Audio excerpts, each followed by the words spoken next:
Merci. Merci.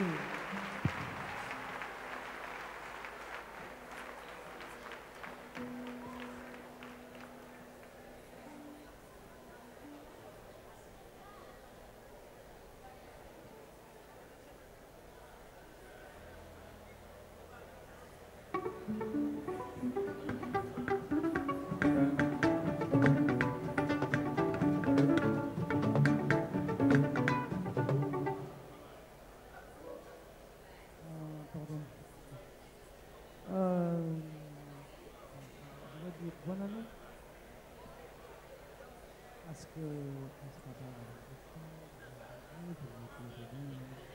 Alors, nous on veut un cadeau.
Yo, yo, yo.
microphones are coming.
Good evening. Can we please settle?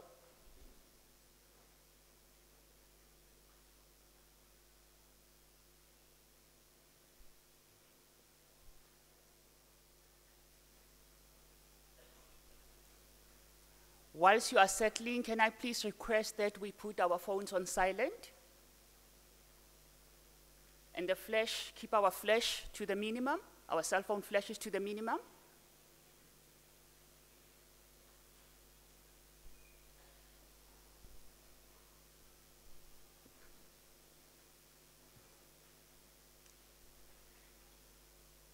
Good evening, ladies and gentlemen. Dumela. Sanbonani. Boa tarde. Buonasera. Bonsoir. Molweni. Karibu. Abshe. Goeienaand. Ladies and gentlemen, tonight amongst our midst, we have yourselves as participants. You are our dignitaries. Above all, we have other dignitaries, as we know, protocol. I would like to acknowledge the presence in our midst, in particular, our former state president, the Unisa Chancellor, Dr. Thabo Mbeki, in our midst.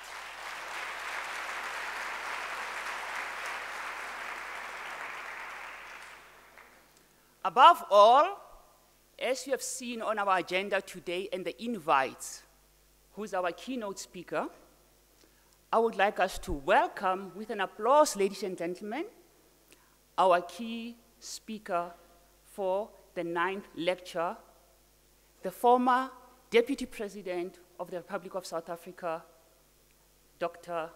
Phumzile Mlambo Ngcuka.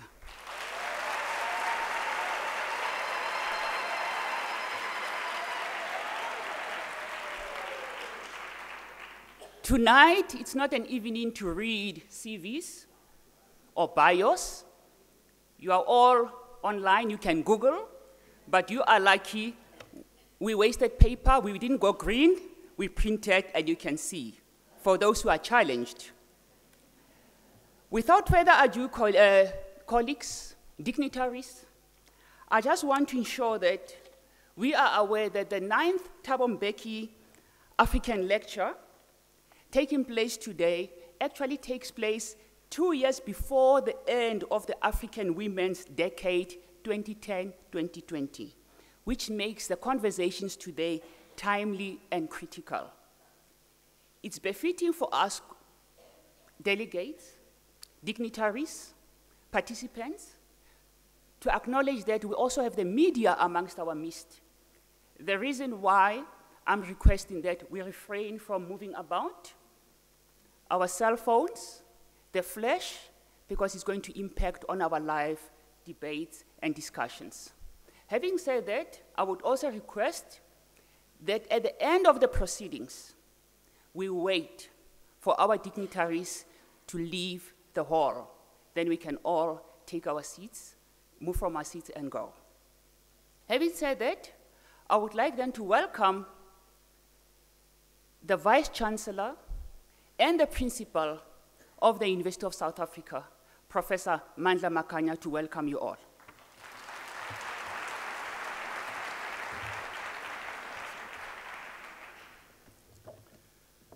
Thank you so much, Program Director. Dr. Daisy Slimatsila, the Acting Vice Principal, Research, Postgraduate Studies, Innovation and Commercialization. Let me just greet our Chancellor, the former President, His Excellency Dr. Thabo Mbeki, who is here with us this evening. And I also want to greet Dr. Phumzile Mlambo-Ngcuka, the Under Secretary General and Executive Director of the United Nations Women, and Mr. Bulelani Ngcuka, Mr. Saki Simelane, the Chairperson of the Unisa Council, and all members of our council who are with us here tonight. Your Excellencies, Ambassadors, and High Commissioners present here. I also want to greet Dr. Brigalia Bam, who is the Chairperson of the Thabo Mbeki Foundation, and all members of the Thabo Mbeki Foundation who are with us here tonight. Mr. Max Bokwana, the Chief Executive Officer of the Thabo Mbeki Foundation, and the team from his office. Panelists who are going to be contributing to the discussions here tonight, led by Mrs. Lerato Mbele Roberts, who will be facilitating. The members here are Professor Kopano Ratile, the panelist, as well as Dr. Jessica Kabwila, the Member of Parliament in Zambia, who will also be a panelist. Members of Unisa Executive and Extended Management, representatives from all higher education institutions and research organizations who are present here tonight, representatives from various political and trade unions present, representatives from the private sector, business, entrepreneurs, and private citizens present with us, Baruti, who are here with us tonight, that is our pastors, members of civil society, and everyone else who had seen it fit to be part and parcel of tonight's proceedings, members of the Unisa community, student leaders, and members of the various media houses who are with us here tonight. Greetings, good evening, Dumelang, Sanbonani, Huyenand, Abshe, Nda. Fellow Africans, distinguished guests here in this audience and those watching the proceedings on live broadcast, accept our warm African Ubuntu Botu greetings and welcome to the 9th Thabo Mbeki Annual Africa Day Lecture, which has become an important landmark of our yearly calendar. I cannot think of a better way to commemorate that day in 1963 when leaders of Africa decided to shed the yoke of being a footnote in the global geopolitical machinations and began the journey of putting Africa on a path towards self-determination. Tonight, we gather here to symbolically mark this historic moment in our collective history and to utilize the Africa Month events as a platform for intellectual reflection on the journey that we've covered and the road that lies ahead. Given the current African socio-economic and political condition and the reality of being a marginal player, the fast-changing global political and financial landscape, and the tidal wave of the fourth industrial revolution, we do not have the luxury of indulging in endless celebrations. Rather, we should be contemplating strategies that will unleash Africa's development and propel us into the future. The message has taken root, and with it, the realization that we cannot try to play a catch-up game. Rather, we have to be bold and innovative, seizing the opportunities that are within reach and leapfrogging over our developmental chasms that may never be crossed using traditional means. In countries such as Rwanda, Ghana, and Tanzania, for example, biometrics are being harnessed very effectively for an array of functions, including instant transactions, public transport, even market transactions, and Uber-style transportation, placing these countries at the cutting edge of technology uptake, leapfrogging the many phases which other developing societies have passed through or have yet to pass through to arrive at such levels of innovation and sophistication. It can be done. Thus far, in the Africa Rising narrative, there has been an emphasis on the demographic dividend of a youthful population and an abundance of natural resources, but with little or no mention of women, who have always been the backbone of African economies. Even the current discourse on decolonization and Africanization of our higher education, we've defaulted on the fault lines with little, if any, on the focus on gender dynamics. I'm therefore thrilled that the theme of this lecture presses a reset button and reboots this discourse by placing women and gender issues at the very heart of this debate, with the hope and indeed the intention that we shall sustain this vigilance long after this lecture. The current stories and horrible statistics of gender-based violence and the continued economic marginalization of women offers stark evidence that patriarchy is still alive and violently kicking. The head of UN Women and our first female deputy president in our country, and we are proud of that, Dr. Phumzile Mlambo-Ngcuka, is a veteran of women's struggle for gender justice and empowerment. And therefore, she is the perfect choice when it comes to dealing with the issue of gender equity and women development. Our partnership with the Thabo Mbeki Foundation and our close association with the person globally recognized and the champion of African Renaissance movement, our own Chancellor, Dr. Thabo Mbeki, demonstrates a natural synergy of a university that aspires to be the African university shaping futures in the service of humanity. So close and committed is our relationship that we are also proud to have him as the Chancellor of this august university. This partnership has placed Unisa firmly on the African map, and as we continue doing so, we are breaking ground in terms of public discourse on our continent in the forums of this nature. In fact, I would like to challenge Unisa as well as the Thabo Mbeki Foundation, working with the Thabo Mbeki African Leadership Institute, to publish the lectures that have been delivered since we began this journey in a book format. And I would like to argue that that should happen within the shortest possible time frame. I'm also challenging them to produce periodic policy briefs that will guide African countries and policymakers on key interventions or development strategies as we embark on efforts to make real the African Union Agenda 2063 developmental goals or aspirations. I've been contemplating the idea of a dedicated library or resource center for women, about women, that will be hosted by this university together with a multi-stakeholder partnership, but led by ourselves and the Thabo Mbeki Foundation. This will be a lasting legacy and a reminder of the role that women have played in the African continent, as well as the African diasporan history. And it will include the great uncelebrated achievements that women continue to play today, from Queen Sheba of Ethiopia to Queen Anna Nzinga of Mbundu people of Angola, Nana Ya Asentewa of Asante in Ghana, Harriet Tubman and Maya Angelou in the USA, Queen Cleopatra of Egypt, our own recently departed Mama Winnie Madikizela Mandela, Mrs. Albertina Sisulu, who will have turned 100 years this year, and Miss Miriam Makeba, who passed on 10 years ago.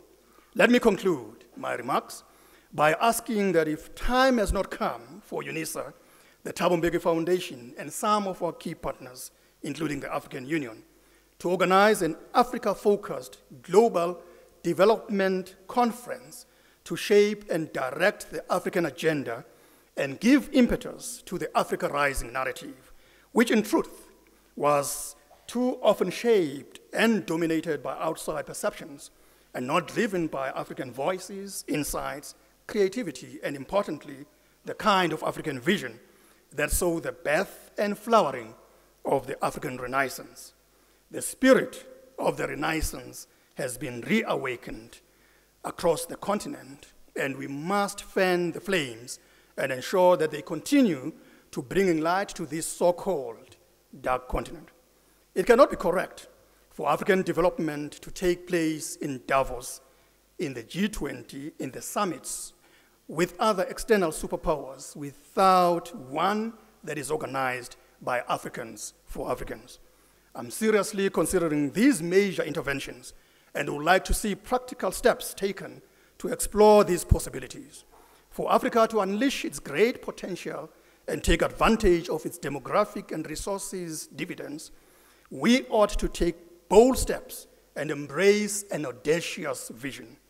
By 2050 Africa, it is estimated that Africa will be the most populous continent, with 1 person out of 5 in the world being African.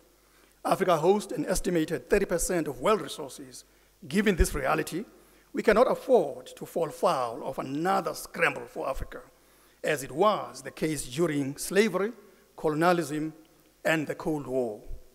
Africa must rise and meet its challenges and take advantage of vast opportunities that this current historical moment presents. But in saying that, let us not perpetuate our own failings, and here I speak of relegating women and youth to the sidelines while men decide our collective futures. That cannot be when we say we have been wrong all the time. Let us commit unambiguously to ensuring that women are equal partners on many future decisions when we take such decisions and strategizing about the future of our continent and her people. Let us acknowledge our youth and the role that they too must play in informing the continent that they will inherit. The role of women and youth should always be understood as a key success factor, which Africa will never realize its full potential outside putting that at the center.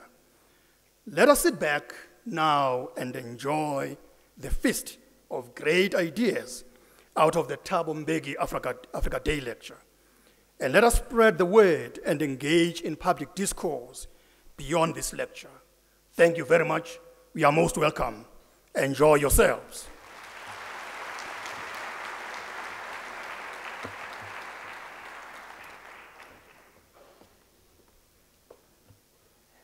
Thank you, VC. My role tonight is not to write an abstract based on what's been said. You have ears and eyes and you can hear. We know it's a Friday afternoon and evening, but you all came here.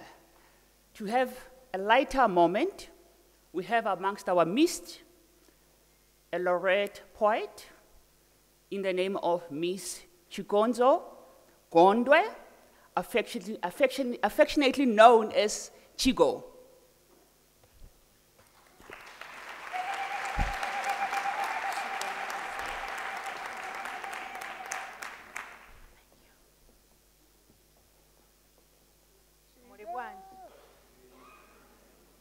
Zikomo. This one is for you, Mampomzile. And for all the women in here, W is the wisdom that guides our queendom. W is the warrior that takes a stand. W is the water that quenches our thirst for knowledge. And W is for the women that we are. You see, none can separate the girl from the child from the peer from the friend from the sister from the lover from the mother from the woman from I that nurtures generations as years go by. Lady of Africa, I can't sketch you as you live, as you work, as you love. I can't paint you with inks or pencils on canvas. Your eyes etch dreams in rivers and streams, in deserts and cities. You're a living portrait in life's gallery, Lady of Africa. Your portrait is living in our gallery.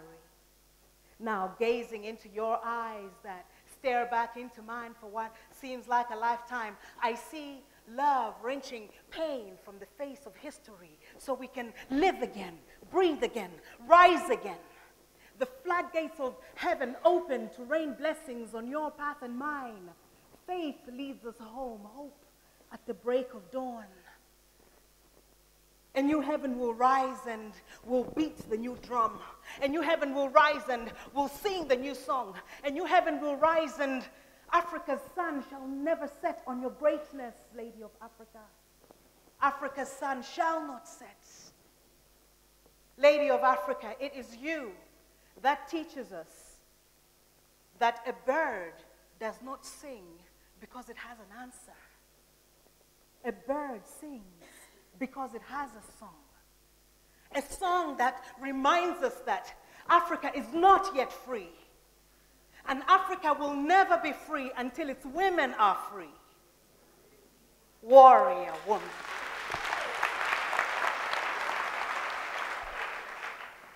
Warrior woman. Business woman. Revolutionary woman. You see, sometimes people will hold you back because they don't see the vision that you see. Maybe they're afraid for you and they want to protect you. Maybe they themselves are unable to reach the great heights that you set for yourself, but continue to strive and hold on to your pride, and Africa's sun shall never set on your greatness, Lady of Africa. Africa's sun shall not set. And I can't help but exemplify your excellent nurturing mind. Forward ever, I find pleasure in what you term leisure. Facing the challenges of my days with courage and consistency, your cry of joy to me is kind, true, merciful, generous, honest. In your shadow, I grow strong, I endure, I fall, but I rise again. I fall, but I rise again, and I say, oh, frailty, thy name is no longer woman. I am a woman, oh yes I am. She is a woman, oh yes she is. We are women, oh yes we are. We are the great unknown quantity of the human race. We are mothers and daughters. Someday we'll be others' ancestors. We have a courage we cannot lose here on the pulse of this day. We have to be bold enough to claim our equality. And Africa's sun shall never set on your greatness, Lady of Africa. Africa's sun shall not set.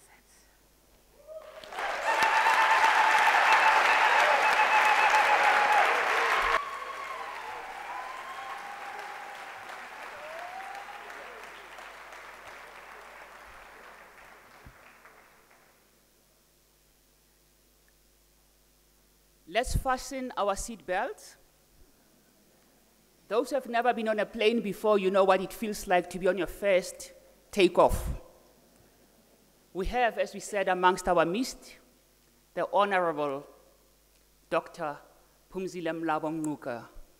Let's welcome her on stage as she's going to serenade us through the thoughts and for us to feast on great ideas, as attested by Professor Mandla Makhanya. Let's serenade Dr. Mlambo-Ngcuka.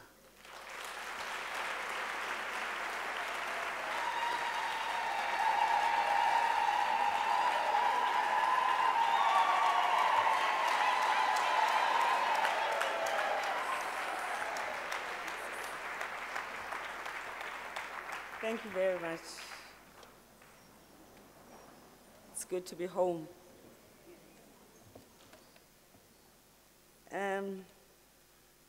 Thank you for this opportunity, President Mbeki. I wouldn't have missed it for anything. Thank you, Prof, for always welcoming us in this manner here, and to everyone who is here. I also want to wish all of us a happy and a thoughtful Africa Day. I must indicate that I'm always intimidated when I have to speak in front of President Mbeki, something I suspect I have in common with a few people in the room. But I was not gonna come. I am excited to be here. And I do want to express my appreciation to the President for important learning moments I took with me from the experience of working with him, which include lessons, the way I interpreted them. Something like, he taught me that whenever you are in charge, set the bar high and dare to dare. He never said it, but I think he said it. I also learned from him that you must always support members of your team, especially if they get into trouble for doing the right thing, because he did it to us. This is a lessons that I cherish. It's never too late to do an exit interview. Looking back,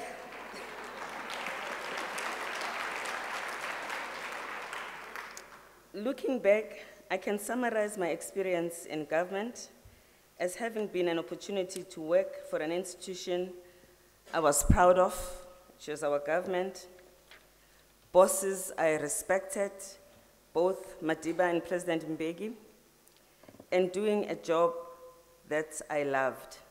And it really felt good to be an African. So I have to say, if you haven't had the experience of working for an institution you respect, you are proud of, a boss you respect, and doing a job that you love, sorry. I had that opportunity. Today, it is Africa Day. Today, it is also a special day for those people who believe in Africa.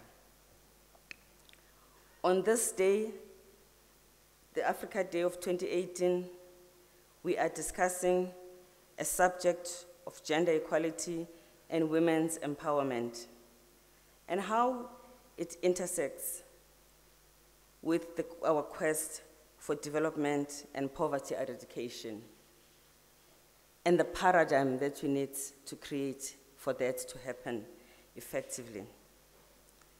I think the topic correctly suggests that we reconsider the paradigm within which we conduct our work of advancing gender equality and development in order to eradicate poverty.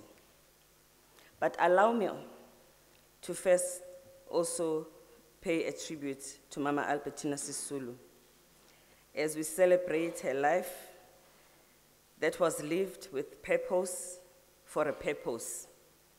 In the face of tremendous adversities, the purpose never changed. Her dignified leadership continues to inspire us, and her advocacy for the emancipation of women will never be forgotten. Malibongwe. Allow me to also to recognize some wonderful young Africans, people who inspire us. I want to recognize in absentia a young sister to me who's my boss, Amina Mohammed of Nigeria, who is the Deputy Secretary General of the UN. I want to give a shout out to Caster Semenya.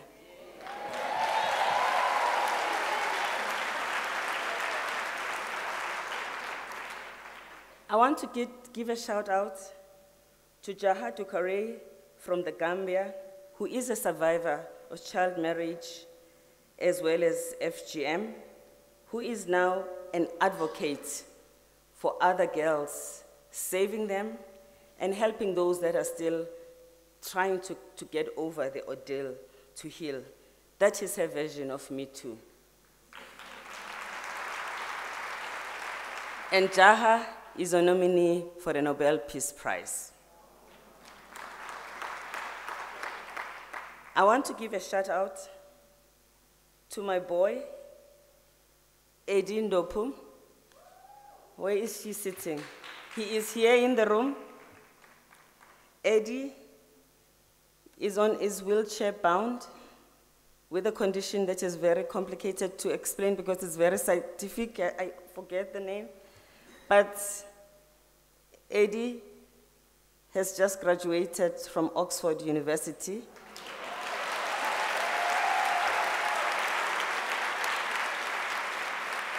He's got a master's, he needs 24-hour care, and he's determined to go to the space. First wheelchair. And he reminds us, and I remind you, that 10% of the people in the world have a disability. It's one of the biggest minorities that we have. So there are so many people like this in Africa.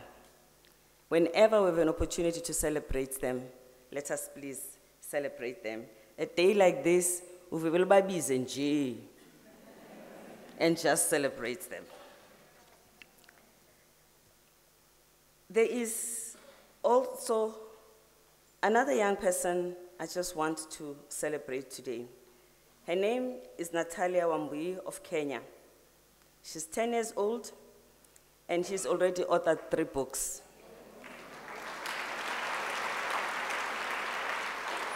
I'm sure many of you have seen her in the social media. So as we fight for gender equality, we must know that there are these people who inspire us. The fight for gender equality and women's empowerment is universal and important for men and women. It's important for all women, no matter where they live. It is important that when we think about changing the paradigm, this includes a universal approach to fighting for gender equality. Across the world, gender inequality affects women, including those who live in societies that are more gender equal, who could be also affluent. They are not insulated from domestic violence, from wage inequality, from being overlooked when a candidate for a head of state is being sought after. When it is time to ordain a bishop, she could have been singing her lung out in the pews every day and all the time whenever she was there. But come time for leadership, she does not feature. So it does not matter where you live and where you are as a woman, this struggle is yours. There is also not denying that the violation of rights of women hits harder on women who live in harsher conditions, such as women who are gripped by poverty, or women who are in societies where crimes against women are tolerated, or located in conflict-affected areas, or in areas where women and girls bear the brunt of the dehumanizing encounters with armed fighters. Our call to women and men is to continue the fight in all countries, because at this point, there is no country that has achieved gender equality. And this means, therefore, all hands on deck. Violence against women is a problem in all countries. Impunity is entrenched. A man can be a serial abuser, even abusing famous people in Hollywood for decades, and get away with it.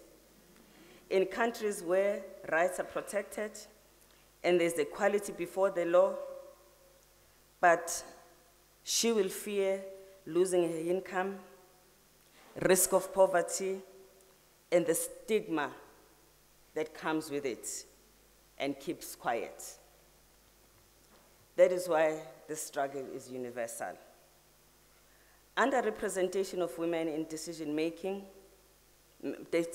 bodies, from parliaments to media houses to boards of corporation, is a global problem.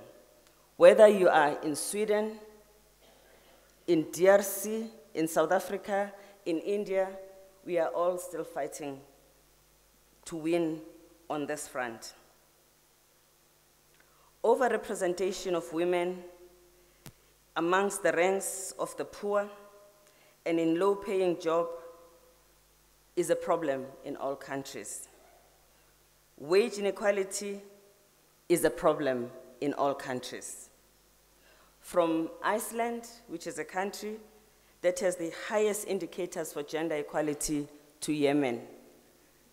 As we speak, the Prime Minister of Iceland, who is a he for she, part of a movement of men who stand for gender equality, has adopted the fight for equal pay as his fight, because he accepts that there is a problem in his country.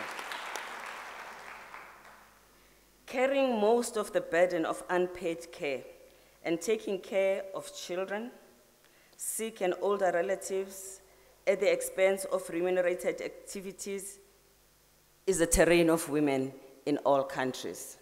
The ILO calls this the motherhood penalty, because in many cases, in the fullness of a woman's life, she would have lost 40% of her income because of motherhood-related activities. Because in the world, less than 30% of women live in countries where there is adequate and fully paid leave. And I think in South Africa, we must congratulate ourselves because we don't look bad there. But many women will allow themselves even to be overlooked when they feel that they have too much to do at home. Sacrifice promotion, not be allocated shares that come with a certain level of performance, and therefore render themselves uncompetitive at the workplace, notwithstanding that they are competent. In some countries, when a woman has a child and she has to take time off, she loses parts of her remuneration. That is why the ILO calls it the motherhood penalty. But when a man has a child, she gets additional income, and that is called the fatherhood reward. Really? And of course, whenever there's a battle about maintenance, it is not the men who are standing in a line at the maintenance court because the mom has run away with the bread. So you reward the men and you penalize the women. What kind of a world is this? The paradigm has to change. Everywhere in the world also, women are affected by discriminating stereotypes and norms, even in countries that have good laws. The good laws are not as effective as they can be because of the underlying stereotypes that the laws were supposed to fix. We are a victim of that in South Africa. We have got good laws, but we don't fully benefit for the laws that we have in South Africa. Of course, implementation may also be an issue, but the norms in our society are usually stronger than the legislation in the statutes. But also, there are 150 countries in the world still which have a law or two, a bylaw that blatantly discriminates against women. All over the world, not enough men have been mobilized to become gender activists, change makers who can lead from within and dismantle patriarchy. If this was a class struggle, I would say you are asking men to commit a class suicide. But that would be effective if men are the ones that are actually leading the dismantling of patriarchy. We also have not been able, and there I blame also feminists of my generation, because we did not pay enough attention to the mobilization of men as partners in the struggle for gender equality. So we have not been able to mobilize men to create a movement in which men feature strongly for gender equality, where they project positive masculinity and fight and defeat the dominant toxic masculinity, which expects a man to beat up somebody in order to look strong. Niyabazi labantu who will say, hey, Anne has got a nice, or maybe because it's usually guys, Themba has got a nice head. I'm shy. Lungenaphi udlame. That's toxic masculinity. So what I've just described is what we are fighting for when we are talking about changing the overall paradigm. The many things that we do, the initiatives that we have that are fighting gender equality will never give us the results that we want, not unless the overarching ecosystem also changes. It is not about fixing the women. Fix the system, change the paradigm.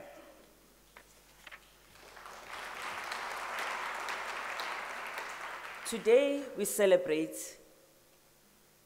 Africa Day.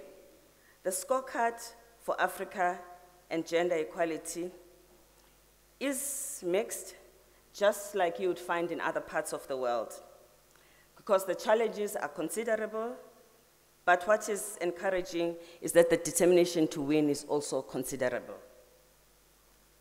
So there is no way we can give up. Women and men of all ages are increasingly mobilized in order to make sure that they will rise up to the needs of this continent. The AU has been a positive force for gender equality, even when it has not been able to act on the commitment. It has used its stature, its convening power to support initiatives that come with young people, with governments, ourselves as the United Nations, and different institutions. It has also been able to mobilize governments to work together, in particular to pass and adopt legislation that advances gender equality. African women are also taking steps towards building their own movement and strengthening the movements and the organizations they have, in part to ensure that the fight for development and the fight against poverty is also about changing power relations. Because we are not fighting for development and power that will make us subservient. In the few months, in last month, we convened in Addis Ababa to inaugurate the African Women Leaders Network, a network that we intend to roll out in the 54 countries in Africa. We now have focal points in 34 countries, and we hope to create chapters in every country that will be in touch with the issues and the dynamics of that country, but also be linked in a coordinated way with issues that affect all of us as a continent. The African Women Leaders Network also encourage women to run for office, and we will actively protect women who are considering to run for office, who are in office, from some of the violence that is increasingly being reported that women experience when they're in office. The intimidation that will make a woman resign and someone else takes over her constituency. Because it is a sad day when women will not think of going to politics because mina ngamshaya. This is the broader paradigm in society that cannot exist. We are also, as the African Women's Leaders Network, focused on women, peace, and security, ensuring that women are actively involved in preventing conflict as mediators and peace activists, in protecting peace in their countries, in participating in peace talks, and making sure that at the peace table, they are able to present the issues that are important to people. It is important for the belligerents to make peace in a peace table. Women feel strongly it is important that communities reconcile when there has been a war. It is important that infrastructure is rebuilt, that the well is filled with water, that the schools are rebuilt, that the widows are not discriminated against, that inheritance and custody issues are discussed so that when the war is over, the woman doesn't live and walk alone because that battle still continues with her because of some of the rights that she has lost as a result of the dynamics of a war. The AU also has entrenched gender equality in its institution, fighting to ensure that we reach parity within the institution of the AU. This is expected to be something that we can also emulate as member states.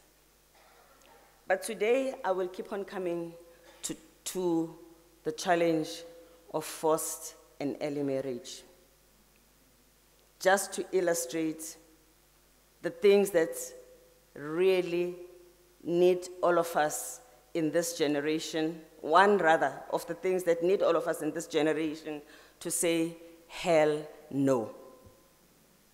This is not something that the next generation must experience. We need to fight and win this and other battles as this generation. I am also picking on this because it affects the innocent little girl, the best thing that we have. When we talk about the demographic dividend in Africa, it is that girl that we give up on when she is 12 and her life is over. Because at that time, she signs a contract with poverty. It is I think within us, in our different formations, to unite in order to make sure that we change this trajectory. Sub-Saharan Africa has also contributed to the promotion on women's leadership and provided best practice for other countries and for other regions. 15 countries in sub-Saharan Africa have demonstrated that female representation in national parliament can make the needle move faster and far. South Africa is one of those countries. But there's a lot that we have done. And we must get back to business. Based on a joint report that UNWM did last year in 2017, a study that we conducted in 99 countries, we found that globally, women between the ages of 24 and 35, which are the peak years for earning and for reproductive activities, are the poorest in the world in developed and developing countries. Women of this age group are likely to be poorer than their male counterparts. Clearly, the responsibility for reconciling paid work and family responsibilities falls disproportionately on her shoulders, with huge consequences for their incomes, rights, and livelihood. Because then it is where you also surrender to abuse, because you don't have plan B. The widening gender gap after the age of 24 also coincides with a time when you actually need resources in order to take care of your life and that of your children. What was disturbing for this study was to see that for sub-Saharan Africa, this starts very early because our children are being married off so early. In some regions where they are able to start a bit late and a bit mature, they actually can assert themselves and get out quickly. When they start early, also, chances are that they have not been at school for a long time. So that also works against them. And in many countries, there isn't second chance education. So this is it for many women. We did the study because we wanted to target the most vulnerable age group of women in society and parts of the world. We looked at the countries in Africa where the problem was more complex. It was indeed in those countries where early marriage is rife, even worse when it is also a country in conflict. South Africa also exhibited the same pattern. What was also interesting about South Africa was that we also did a model to look at how we could turn this around using the regulatory framework of South Africa. Just by providing universal access to childcare in South Africa, we would turn the situation around dramatically, create more than 2 million jobs, enhance school readiness for the children, and give back women the choice to go to the labor market. So this is like tick, tick, tick, tick. This is one of those choices that hopefully will be easy to make. So gender inequality in the labor market alone costs sub-Saharan Africa about $95 billion annually between the ages 2010 and 2014, peaking at $105 billion in 2014, according to the UNDP Human Development Index report. These results confirm that Africa is missing its full growth potential because a sizable portion of its growth reserve women is not being fully utilized and supported economically to be productive. And of course, this contributes towards women being disproportionately represented amongst the poor. We have joined hands with the IMF to look at how we can convince ministers of finance to be the one that are leading the change of this paradigm, because because you present them with the money, then they understand the cost of discrimination in our countries. We are 102 billion Africans, 600 million women, 200 million are between the ages of 15 and 24, and 10% of the population is disabled. Gender-responsive and context-specific budget can go a long way towards making sure that all these categories of people are as productive as we need to be. There is also evidence that indicates that our inability to invest in women's enterprises, in this case, farmers, costs us a lot on food security. Evidence indicates that if women farmers had the same access to productive resources as men, they will increase yields on their farms by 20 to 30%, raising total agricultural output in their countries by 2.5 to 4%. This would reduce the number of hungry people in the world by around 12 to 17%. Almost 60% of employed women in sub-Saharan Africa actually work in the informal sector. So again, that denies them the opportunity to have sustainable earnings. And because in most of our countries, we don't have social protection policies that address the specific needs of these women and men, many of them are destined to be poor. We have engaged with governments in different parts of the continent about changing social protection policies so that they can be extended to some extent to this constituency, which of course is also difficult to some extent because many governments in Africa do not collect that much tax, so the reserves are not in abundance.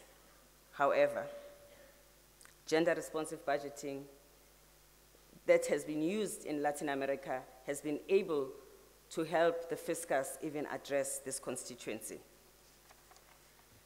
We have also made sure that we engage governments about infrastructure that is needed by people who are in the informal sector, because overzealous police tend to harass people in the informal sector, take away their goods, which actually are their assets. If you take the box of oranges, it's income for 2 days or sometimes a week that is gone for someone who's already down there in terms of levels of poverty. As one of them told me, when you rich people are in trouble because of having a dishonored for a traffic offense, you get a fine and you go and pay. No one takes your car, they take my oranges. So the poorest of the poor gets the most severe punishment. The paradigm has to change.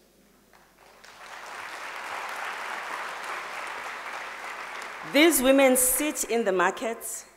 Many of you would have seen them in Nigeria, in East Africa. They sleep there. They educate children who become judges and professors and presidents. They deserve a buffer and a protection. They're actually the ones who are the shock absorbers for the state against poverty. In the same way that girls are the shock absorbers for the state when we fail to deliver infrastructure. A girl with her wobble little feet has to go to the river to get water to quench the thirst of a muscular man sitting at home. And sometimes she's raped, bitten by a snake.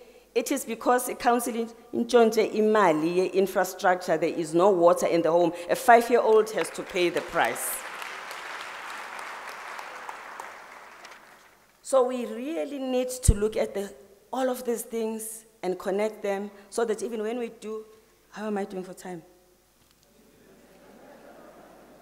We must make sure that we are actually removing the systemic barriers that must not recur in the next generation. South Africa, let me just firstly talk about Ethiopia, an interesting country to learn from. So Africa has, in the top 10 fastest growing countries, 6 of its own. Ghana, Ethiopia, Cote d'Ivoire, Djibouti, Cambodia, Bhutan, Senegal, Tanzania, Philippines, and India are the 10 fastest growing economies in the world, and 6 are from Africa. Qwabani.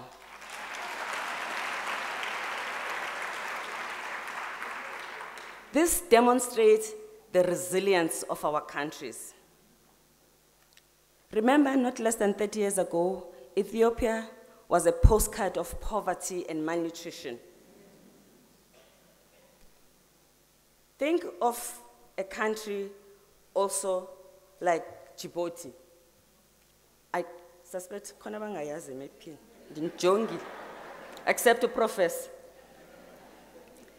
So we know how to do things, and we can make these changes, but we have to make sure that we are also addressing the situation of women and girls. Because to do so well in these countries and then marry a girl at 12, counterproductive.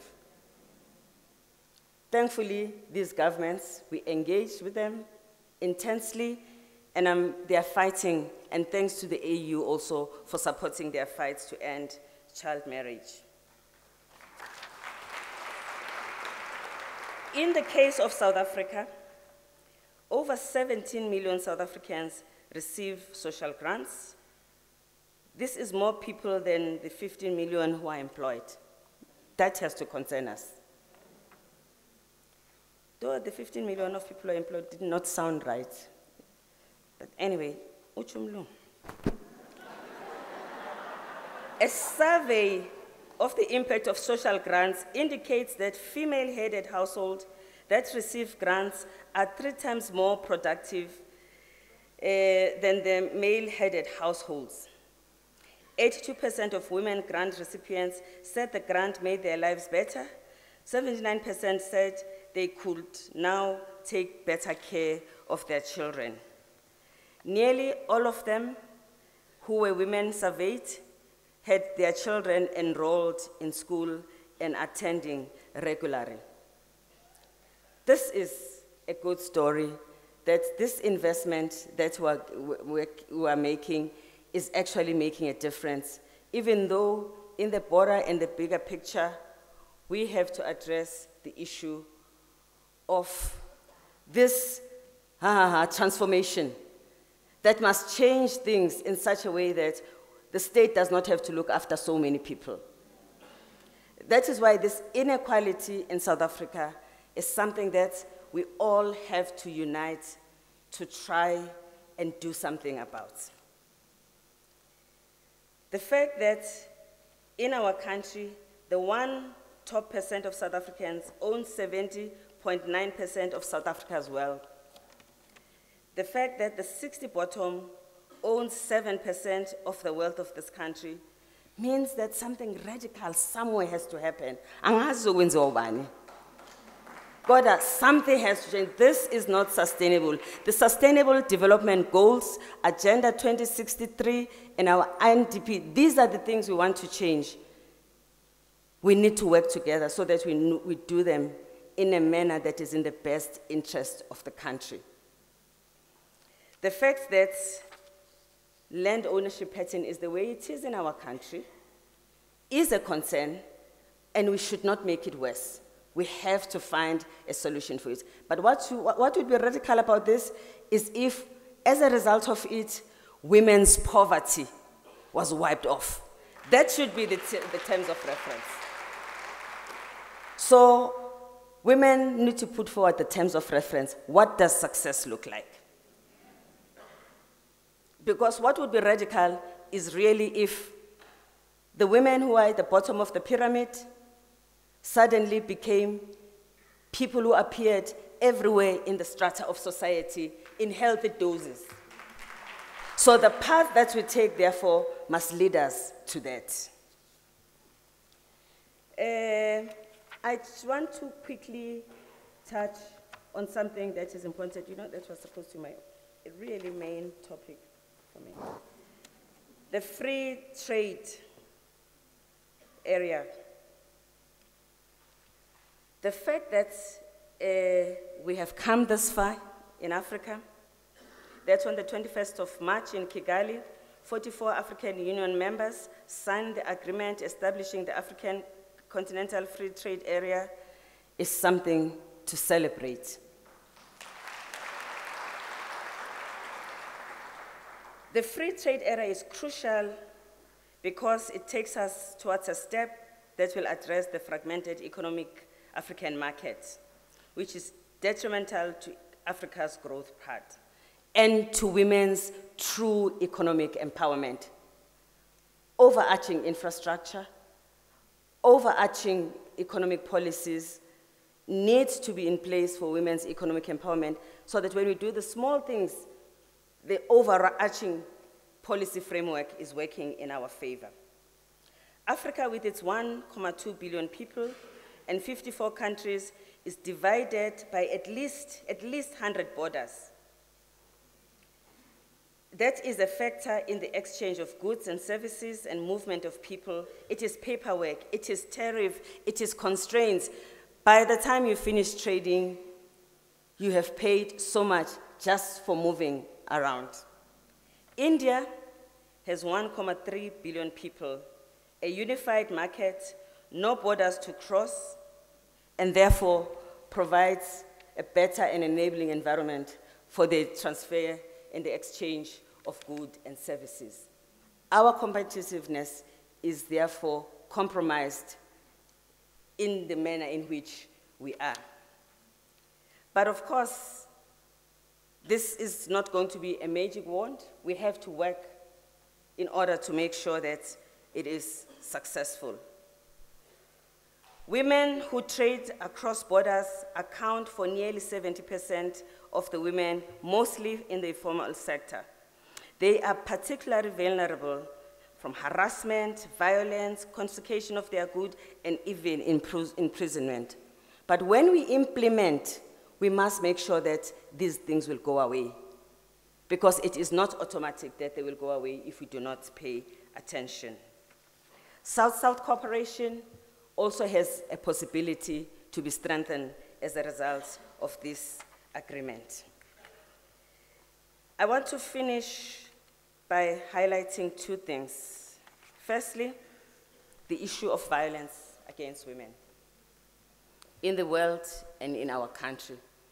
The most dehumanizing form of discrimination against women. Deadly. It occurs also in every country, in every class, in every race. We have reached a point, as far as this issue is concerned, where we actually need to come together for what I sometimes call a truth and an action indaba. Women who suffer violence in the majority do not report. They are the walking wounded. We estimate that at least 1 billion women in the world live with violence of one sort or the other. We know this because WHO, our partner, when we gather the data for this work, participates actively.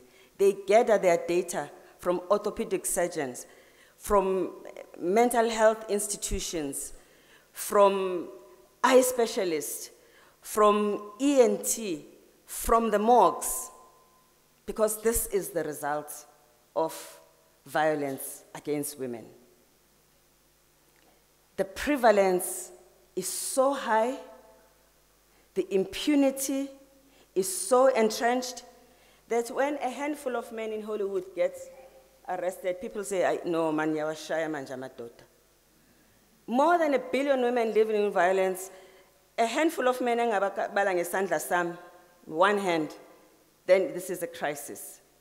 Of course, we want due process. We do not want any way to trivialize this issue so that men are accused wrongly. But the prevalence and the impact this has on society is such that time is up. Something significant has to do. We come together, magiwe phansi komthunzi sishila. And omama no tata belikhaya ekuthiwa Africa, okuthiwa in the world, we need to think about how we're going to change this. Because as policymakers, can you imagine if every woman who has a reason to report did report and there was justice? Countries would fall because of the prevalence and where it happens and the fact that it is usually people who have power who use this power over other people. And therefore, if justice was carried, it would mean that many of the people who have power would have to pay the price and there would be consequences. So I'm not asking for a truth on reconciliation between perpetrators and abuse, but I'm asking for something to begin to happen so that we can try to address these issues and find a way of turning around the way society is and how this has been normalized. We need a men's movement, people. We need a men's movement. We cannot allow society and the next generation to experience this. South Africa is bidding for a seat in the Security Council. There will be a vote on the 6th of June. I think we will win, but we'll be going there in the most divided, the most challenging situation ever. I remember when we were there, the last 2 times, we were able to make an impact. We were strong, we were respected in the world, we could punch above our weight. You know? And the environment is not enabling. I hope that we will support our government in this very important task. My wish that, of course, we carry Africa's agenda, as the President also said in his speech this morning, but also that we use the opportunity to address the value system that underpins the multilateral system that is now being questioned and is in a crisis. I also hope that we'll be able to use this opportunity to address some of the emerging issues in the peace and security arena. For instance, the engagement with non-state armed forces who now dominate the wars that are protected, that are fought out there.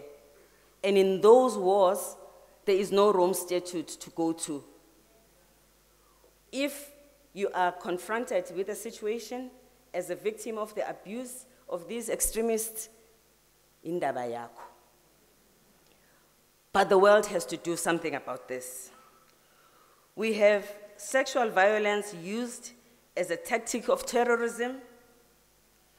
We have acute vulnerability of refugees and IDPs. We have returning armed ex-fighters whose crime we don't quite know about because we don't quite know what happened, where they were, but they could also represent a threat and a risk to their own countries, and you cannot keep them away from their own country, and you cannot arrest them for a crime you don't know about. I know a bit about this because my son Leo is doing research on it, so he talks to me about it every day. But it is a serious problem. We also need to be concerned about sexual violence against men and boys, which is resurfacing significantly, and children born of wartime rape. This is the Security Council we are getting into. We must stand for this value system. We must fight for these people who are victims, underdogs, survivors, because as South Africa, we are better than that. Thank you.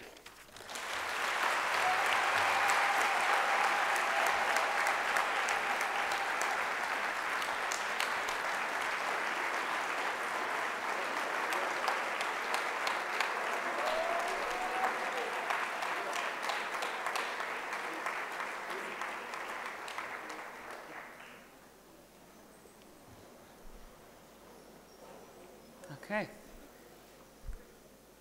Wasn't that profound?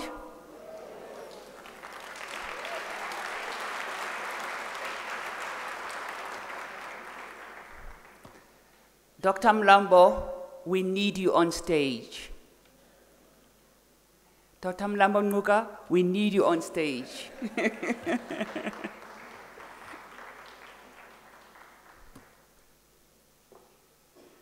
I think today and tonight we can coin hashtag Diary of a Phenomenal Woman.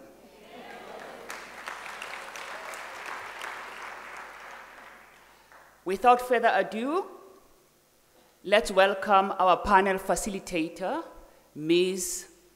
Lerato Mbele Roberts. She needs no introduction, we know her. Our other panel members, distinguished panel members, we have our Dr.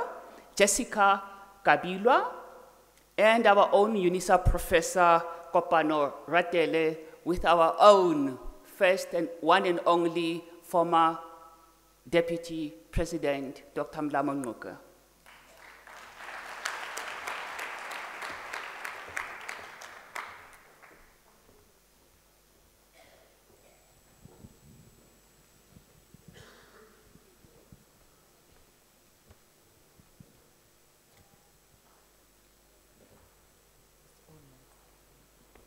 Okay, thank you very much for that. Thank you, Sis Daisy. Thank you very much for a comprehensive presentation on the state of gender equality and women's empowerment in Africa. And also thank you for the levity with which you delivered your lecture, because these are hard and complex issues. And at times they're heavy on our heart, and they weigh heavily on our heart. So thank you for the lighter moments where you can just see something and give us something to laugh about in the midst of contextualizing where we're at. But ladies and gentlemen, my name is Lerato Mbele Roberts. I'm with BBC World News, and I'm really grateful to be here at the 9th Annual Africa Day Lecture to facilitate this conversation about gender equality, women's development, and the African renewal. We've been given a broad overview of the case of gender inequality on the African continent. And we've also been told that it's quite a complex situation. There are some good instances and there are not so good instances. And within that spirit, I'd like to just throw a few statistics out to you before we get into our conversation, just to reiterate the point. I'm making reference to a report by McKinsey that was published earlier this year. And in it, they said that 52% of the population on the African continent are women. So basically, more than half of the population are made up of us girls, and yet we face and bear the brunt of discrimination. It absolutely doesn't make sense. Also within that report were very positive indicators from East Africa. They polled a range of entrepreneurs. And of those entrepreneurs, about 66% were young women. All of those women polled had some kind of a tertiary qualification. So there is a direct correlation between education, skills, enterprise development, and empowerment. This is a very important issue. They also went into the boardrooms of many African corporates, and they found that where companies have in their executive management 20% or more female leadership, even at the board level, all of those companies performed better in terms of their earnings before tax than companies that were solely led and dominated by men.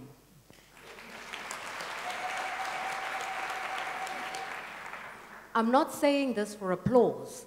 I'm giving you the bare bone, tangible evidence that when women are brought into the mainstream of the economy, of business, it turns things around. It's value for shareholders. And the final figure, if globally women can be empowered, given a little bit more job security, and paid slightly higher wages, in fact, I think it just means paid what they are really worth, it would contribute to the global economy $12 trillion of global GDP. This is what I want you to bear in mind as we have a conversation titled Women's Development, Gender Equality, and the African Renewal. I think we have a right to stake our claim in that $12 trillion. So, ladies and gentlemen, let's begin. Let me start with you, Dr. Kabwila from Malawi. Thank you so much for being here. Jesse, just a very short, succinct submission. What do you make of this topic, gender equality, women's development, and how that can catalyze the African renewal? Let me start by clarifying, or you did mention, I'm not from Zambia, I'm from Malawi. I know that I was mentioned as a Zambian, but they're my neighbors, so it's not a problem. For me, when I heard this topic, I want to say from the onset, what came to my mind is the girl who is about to be killed in Sudan for attacking a person who raped her. I think as we do this talk, let's remember that there are people who are actually dying because of the failure to have inequality. And I'm saying this because in front of me, there is the former president. I think we should get out of this place with a tangible thing. We should do something. From this lecture, we should present a petition that she should not be assassinated. Even if it means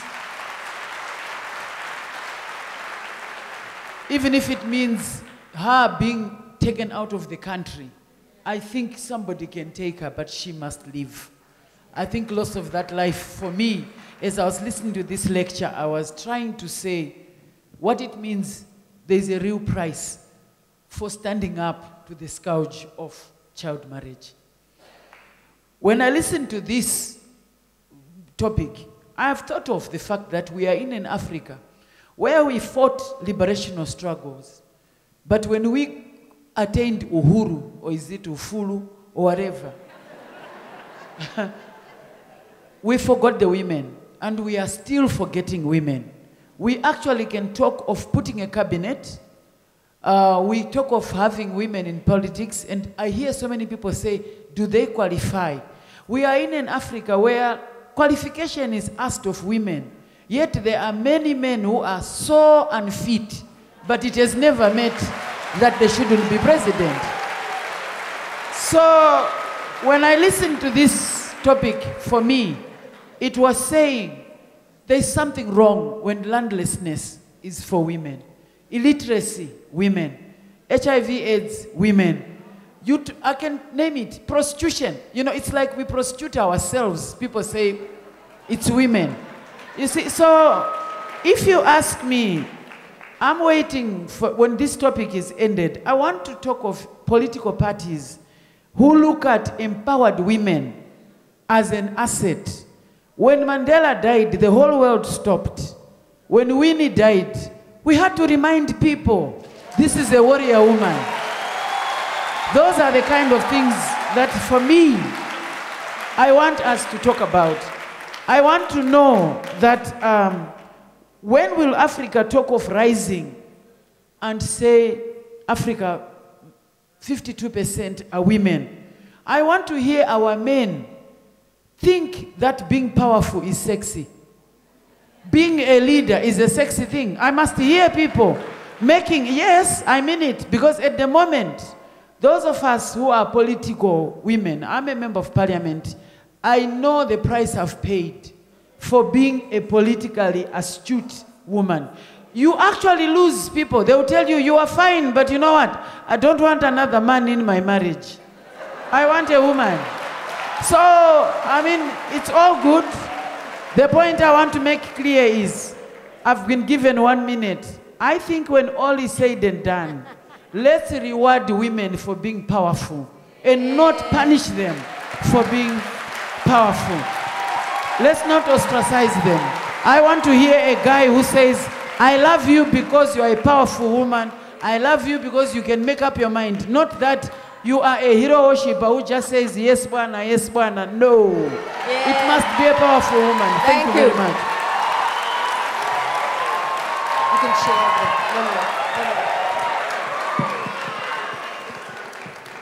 So should we just end the debate right there? Full stop.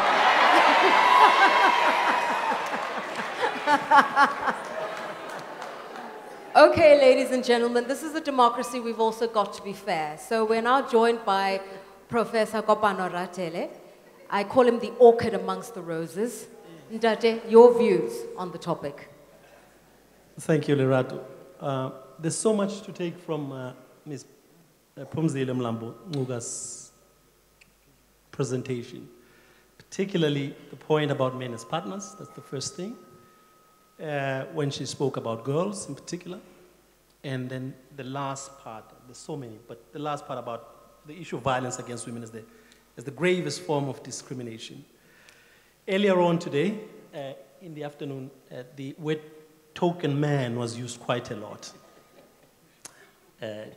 in jest, and I take it well. If there's one thing I've learned from being in feminist spaces in the last 20 years, is to learn to shut up. Shut up, stay in hazen, shut up. When women are talking about violence against women, talking about sexual harassment, sexual exploitation, and gender oppression, one must learn to keep quiet and listen. And if nothing else, this is one lesson men have to learn. But I want to say this. The paradigm shift, perhaps this is my first submissions of two. First submission is this, men are a gender. This is really important to grasp. That gender is a routine accomplishment, something men and women do in their daily lives, in their institutions, and particularly in their families. That what happens, for instance, in Zalze, in Zalze State in Cape Town, you'll have listened to the judgment on Monday of a young man who killed his family, one of the cases of familicide. A mother, a father, a brother, an attempted murder of a... What happens is that deed, the pathway to that deed, starts 20 years earlier. So you have to set in motion 20 years from now. Well, if you want to look at 20 years from now, you have to set it today. You have to put the seeds of gender equality today. In a recent study we've just completed, a national study, we found that in South Africa, as a matter of fact, over 80% of men and women say they are gender equal. So something doesn't quite match up. It means they know the language of gender equality. But of course, when you ask way down about what they do in practice, the numbers fall down to 50%. Do you talk to your girl child about sexual consent, your boy child about sexual consent? This it falls down to 50%. So my last submission is this. If you give, and we have to do this, if we give girl children an empowered, feminist, amazing education, without educating a boy or child to be caring, to be egalitarian, to be progressive in their masculinities, we are leaving that boy child to the attractions of a violent patriarchal masculinity and the harm they will do to girls and to women later in life. So thank you both for your submissions. So what I'd like us to do between the three of us is bring out some core themes that were brought out in the lecture, interrogate them a little bit, and then we will go back to Dr. Mlambo-Ngcuka and ask her to help point us in the direction that we should be going. Often we discuss problems, seldom we discuss solutions.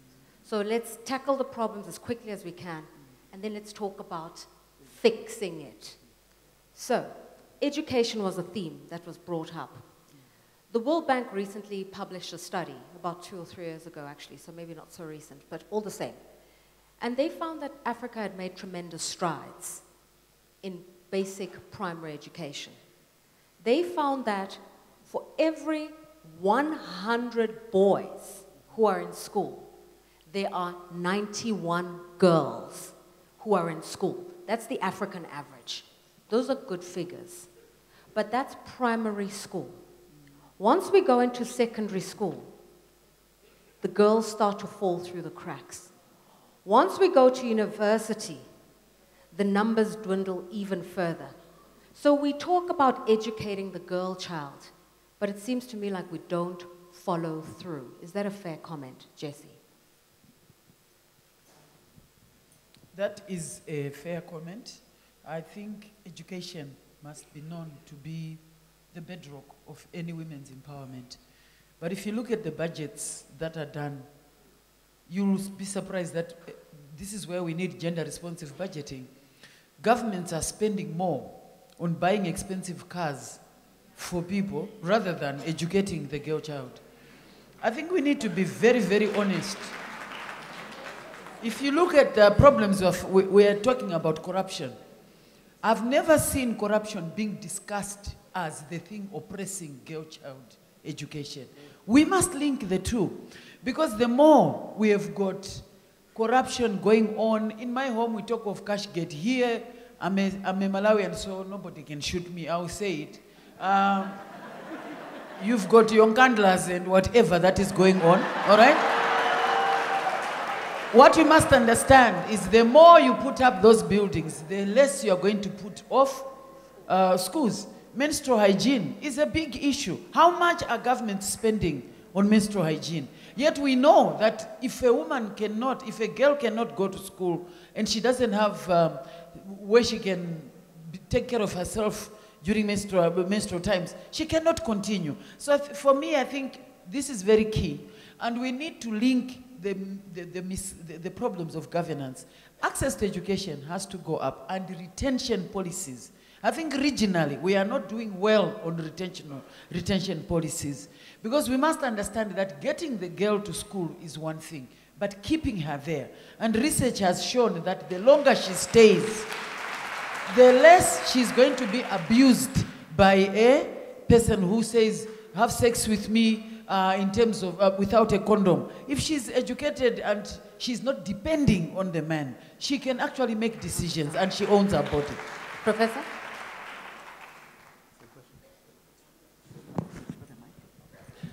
Well, I have been, as many of you here,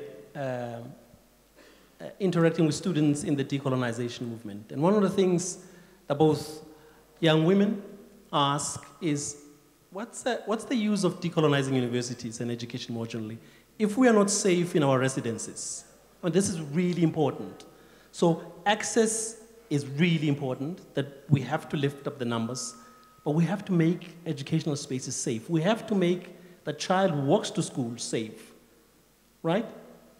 And in that way, the work of educating girls as well as boys needs not only to happen in the universities and in the schools, but right from home.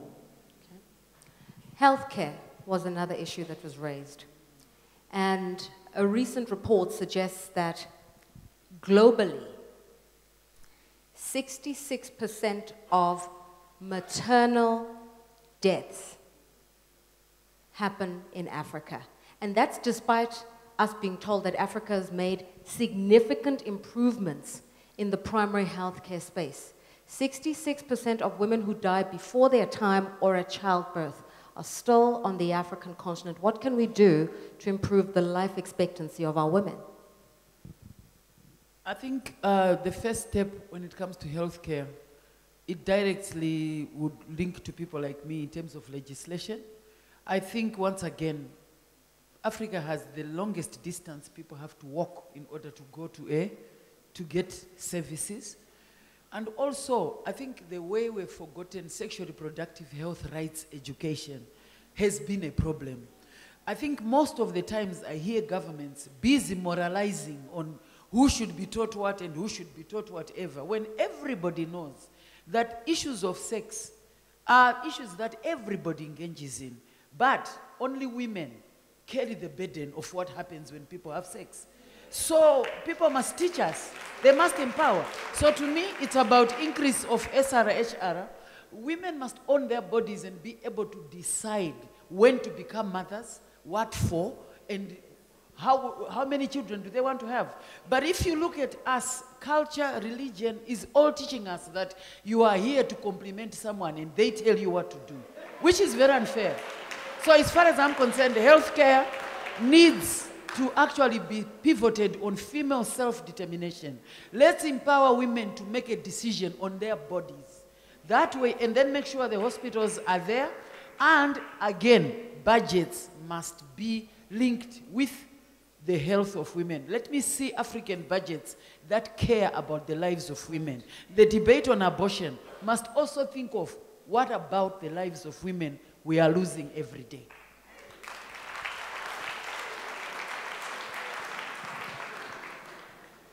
Well, this debate is really between, at least if it's a debate rather than a dialogue, is boring, because I completely agree with what Jessie has said. But I want to push back a little bit. But I want to say this, that looking around the room, and in my experience, perhaps it's because this is a Thabo Mbeki Foundation lecture, Africa Day lecture, but men never attend gender equality talks. This is a really important thing to put up. So this is a good thing that men are here. And here's the pushback. So the men have to hear, we have to hear about lectures and inputs around gender equality and women's empowerment as related to Africa's renewal. Here is the pushback. That if you start to look at the data from across Africa, and I want to concentrate on South Africa, that all the indicators of leading causes of death, men outnumber women. Leading causes of death. What this means is, again, when you're thinking about gender, you have to think about specifics, you have to think about men as a gender, and that, of course, you want female-bodied persons in this particular case. But the most important thing, at least as far as I'm concerned, in thinking about policies, including health policies, are feminist policies.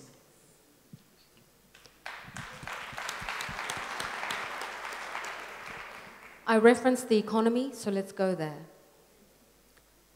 Dr. Mlambo Ngunga spoke extensively about women being in the informal sector and the infrequency of an income, the vulnerability that exists there. Well, did you know that 61% of the labor force in Africa is made up of women? 61% of working people on this continent are women. The majority find themselves in unsecure labor in the informal sector. So a job one day, maybe not a job the next day. An income on a Monday, but maybe not 2 weeks from now.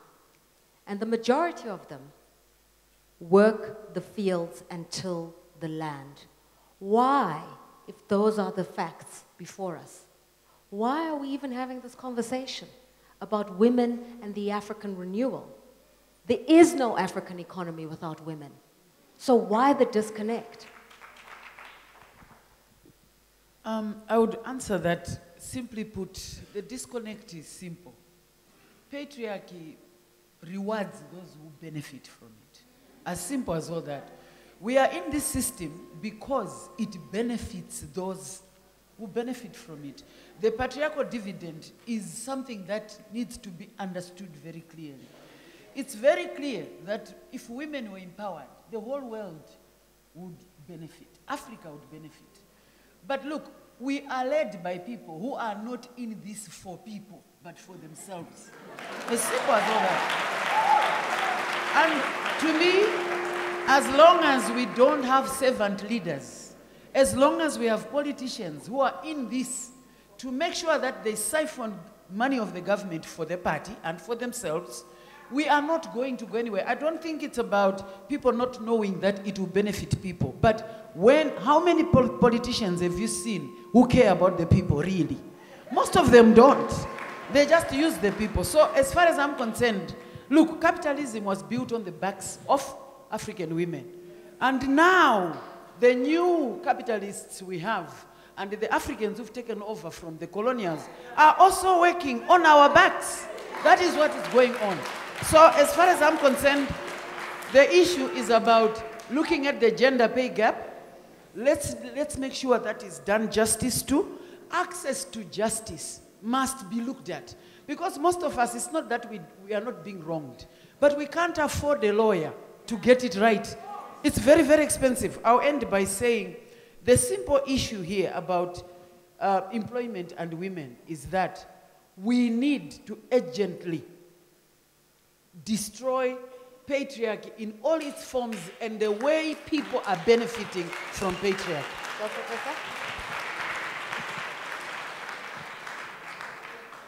I'm told that the most influential intellectual today in the world, at least according to the New York Times, is a man called Jordan Peterson from Harvard, who's moved to University of Toronto.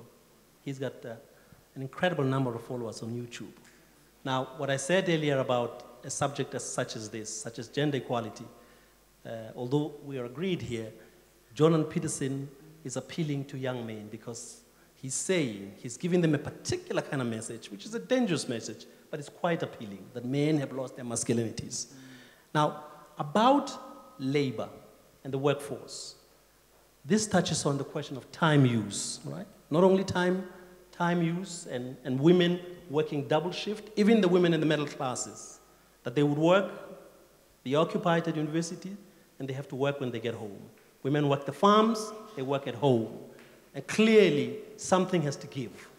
And something urgently, something way overdue. And of course, in addition to what you're talking about, informal labor, I am talking about unpaid labor. That somehow, if women could withdraw their labor, including this unpaid labor in the families, societies would fall apart. And if we can get this into the minds of men and young men in particular, that women are holding up, not just in the labor force, in labor, in families, with unpaid labor at home, that somehow we should be getting into their minds with this. And my final question is to all three, including you, Dr. Mlambongoka. The word patriarchy has been bandied about today. And so many examples have been provided of how patriarchy in many ways has really broken our societies. You mentioned the child bride, domestic violence, rape. There was a time when it was said that in South Africa, every 4 minutes, a woman is raped. Well, every Monday when I read a South African newspaper, a young girl is beaten or shot or killed by her boyfriend. What needs to be done for women to be respected, protected, and loved by our men on the African continent? Such a difficult question, because I travel around the world, because the problem is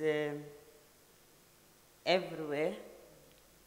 And we are struggling to find an intervention that really breaks the back of this harmful practice.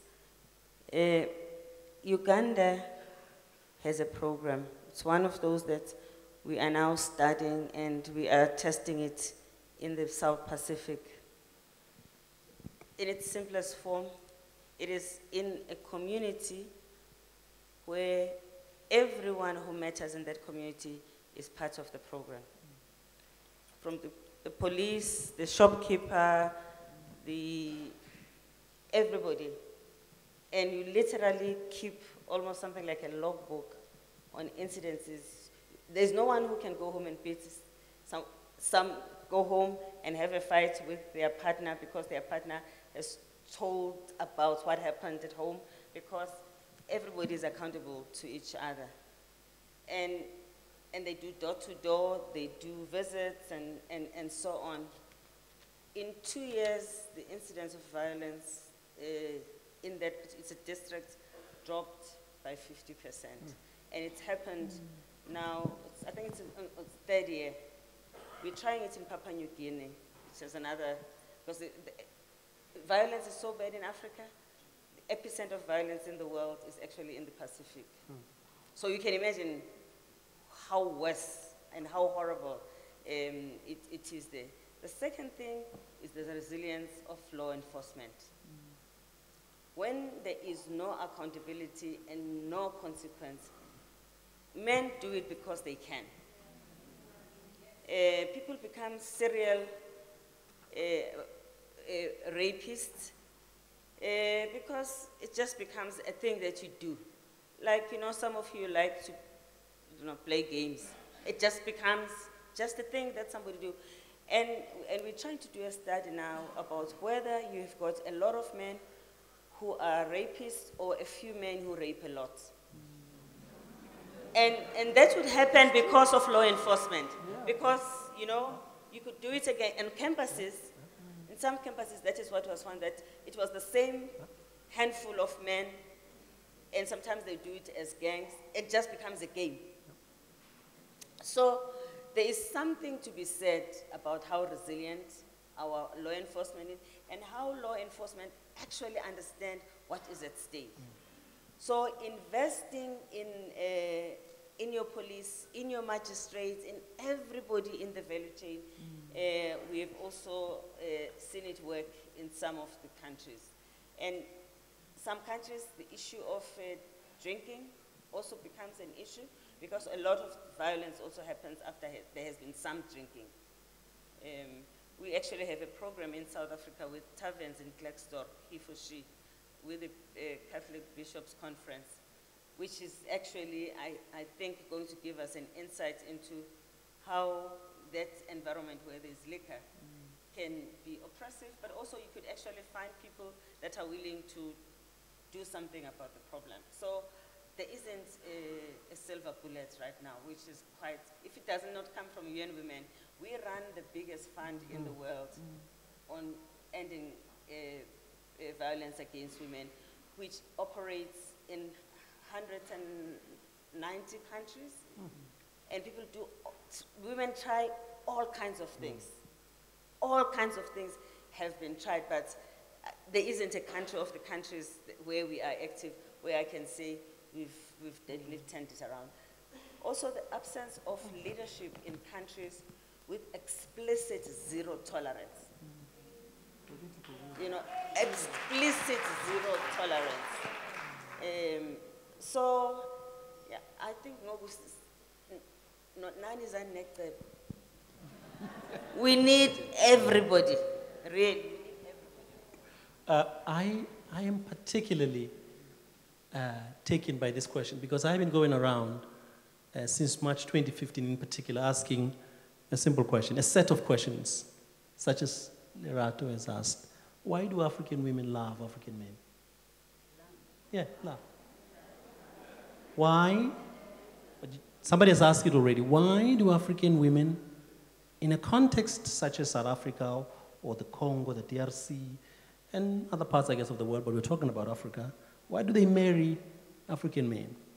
And as soon as I ask this question, I ask it of men and women. Women do something wonderful. These are women leaders in universities. They say, well, first of all, who should we marry? I am not moving for a queer world, no. I am asking a particular question. This question is actually a question of two men about men. If women can love you in a context such as ours, of such high violence, they must do a certain mental calculation that I will not be hurt in this relationship, in this family. So it's a question about masculinity, really. It's a question to men about, think about how women love you in spite of this, in spite of the fact that close to 50%, 43% in some studies of women will be hurt in their families, in their relationships. So here's a second thing, and I'm really awed that Ms. Mlambunguga has said that we actually don't have a panacea. We don't have a tablet that will solve this. So all of us have been trying all kinds of things, and one of them is this. If you look at both government policies, if you read it closely, including our NDP, if you read closely, you find that the prevailing form of gender-critical work, feminist work in South Africa and across Africa, does not have an adequate vision, strategy, and language that addresses this other part, men, young men. So they don't have a space in the future where women are empowered and they're fabulous and they're great, they're feminist for men generally, and young men. So this is another thing we have to do. We have to create a language in our policies, in our curricula, in our work, in our research, for a space for these young men, particularly in a country such as South Africa, where you see in Witbank, wherever you see them sitting at corners without work. Okay. Thank you. I couldn't agree with my colleague Mo. Just to say, I think what needs to be done, one of the things that I think often gets forgotten is curriculum. The material that we are studying in schools, to a large extent, is very patriarchal. Here is I'm a comparative literature professor, senior lecturer in my university before I joined politics. And I know times where I'll be teaching Shakespeare, where you have got these people, you know, these girls who are waiting to get married, and if they don't get married, they'll die. You know, this is a problem. We need to deal with this. We need to depatriarchalize our curriculum and be talking and showing the strong women of this country. The second thing, no, I'm serious. I mean, I've watched governments talk about budgets and then they go and teach. You know, I look at my syllabus and it's scary, the kind of patriarchy that I'm making students imbibe. They are looking at people who say, who discovered these old men? As if there were no women. Who discovered whatever? It doesn't make sense at all. The second thing I think what needs to be done is to work with the triangle, which I want to say, I'm very grateful for UN Women for having helped SADC Women Caucus, which I'm chairing, and also the Malawi Parliament, to work with chiefs and to work with religious leaders. And we went as far as AU, where I was chosen to be leader of MPs against ending child marriage. But it wasn't with us Parliament leading it, but working with indigenous institutions. I think we need to do that, and there's no way to overemphasize. The problem with our steps, we need funding in order for any parliament. So I'm very, very grateful that UN Women has looked at that. Finally, I think the issue is about legislation we are doing quite well, but implementation is way behind. We need to harmonize laws, we need to address gaps, and we need to make sure that gender-responsive budgeting is made a law. It's not a choice. It's something that people should do. Issues such as he for she decides, must be decentralized. They mustn't just be present at the state level. They must be decentralized. Let's work more at reconstructing masculinities. I'll end by giving this nonsense that people will talk about men and say, so-and-so is in love with this one, and they'll say, today I saw an advert that said, this man having sex, and they said, he will hit you this way. You see, language of hit when you're talking about sex. And I was listening. I said, heat? Let me just finish. People mustn't treat heat, because here it's like heat. It's one-sided, yet we are also participating. So I was asking, who is hitting who? So, no. My brother, well, if I may just end on this, I did not mean it as a joke. I'm saying the language must not be patriarchal. When I'm having sex with someone, I'm not being hit. I'm actually enjoying with someone. Let's talk about it properly. Thank you. Very, very crucial. Yes. Yeah. All right, ladies and gentlemen, I think that's where we'll leave this debate in response to the annual Thabo Mbeki lecture for Africa Day. The good news, though, despite all our frailties and failings on the African continent, the good news, another statistic, is that 11 African countries have beat the global average of having more than 1/3 of public representatives being women. So there's still something to play for. Thank you, ladies and gentlemen.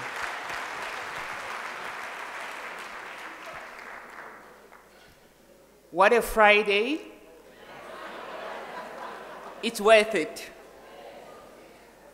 Now we're going to call upon stage our own colleague and staff member from Unisa, who's an artist and a poet, Natalia Wamolebadzi.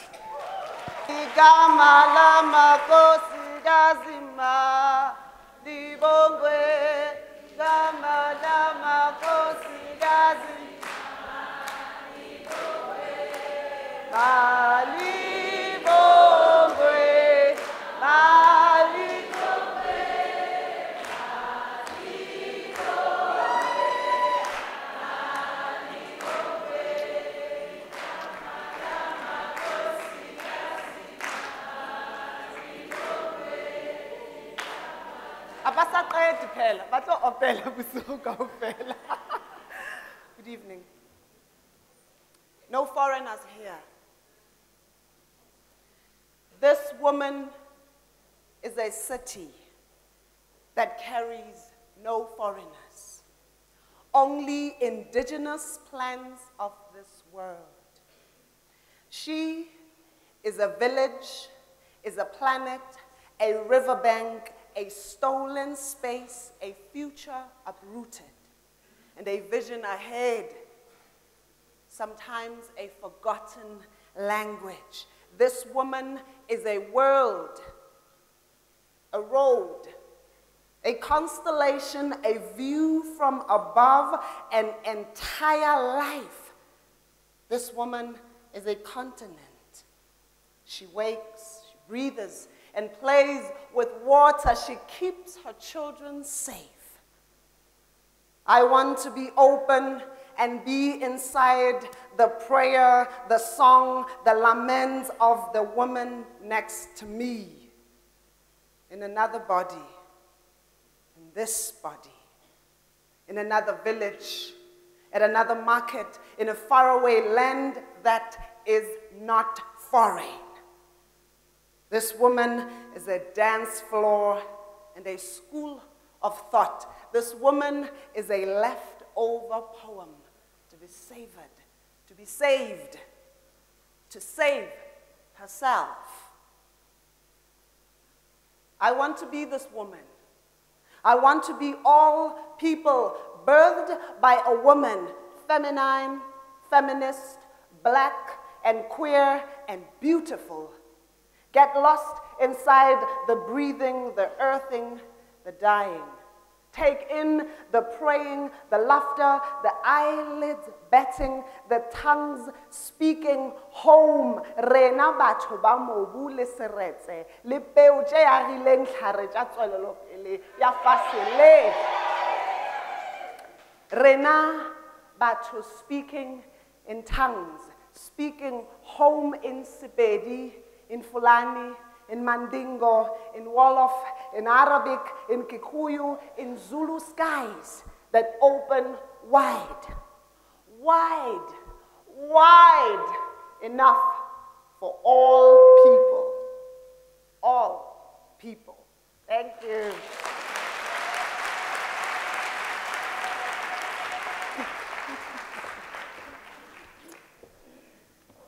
That's not part of her job description.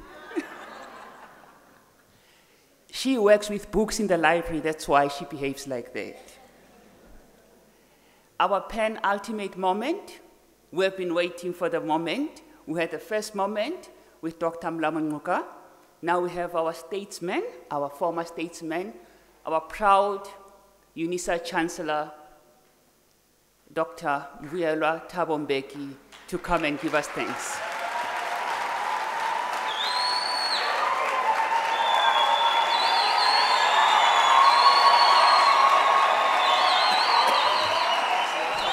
Yeah.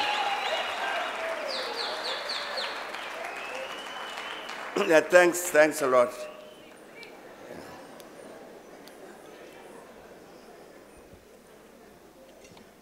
I understand that many of us arrived here quite early, which means we've been here at Unisa for quite some time. Having come directly, some of us from work or home, which means we are hungry.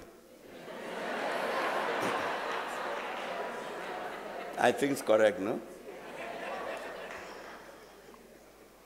So I have to be very brief. It says I must make concluding remarks. That's what the program says, whatever that means. Let me tell you something that I'm sure many of you don't know. Many years ago, Pumzile calls me and she says she's been approached to take over this job at the UN as a leader of the UN Women. And what did I think? So I said, I think you should take it. And she did.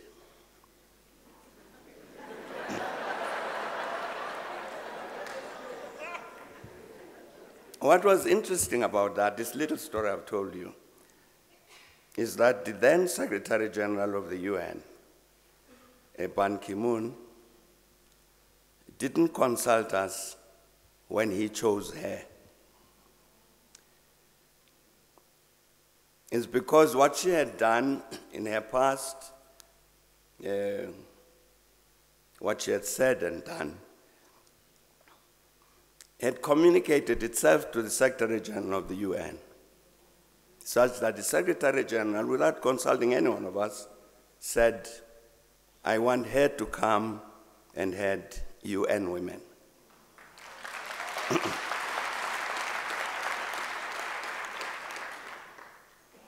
What was interesting also about that, you know, we've got quite a lot of people here, not a lot, a few people here at home who are quite foolish.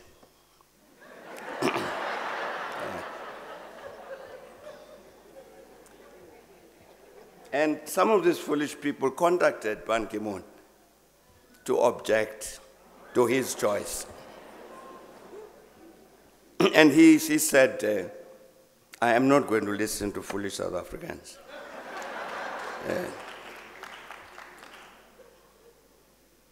Her contract ended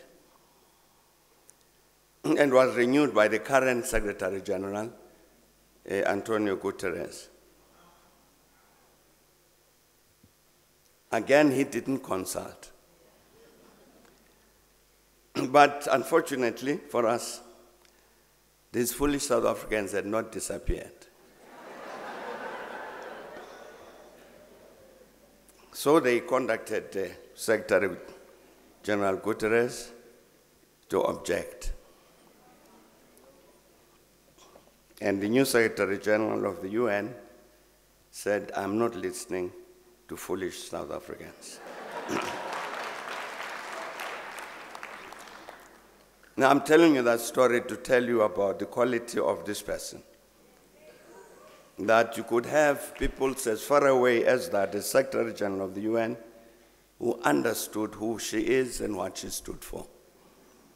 And I want to say thank you very much indeed for her for agreeing to come and deliver this lecture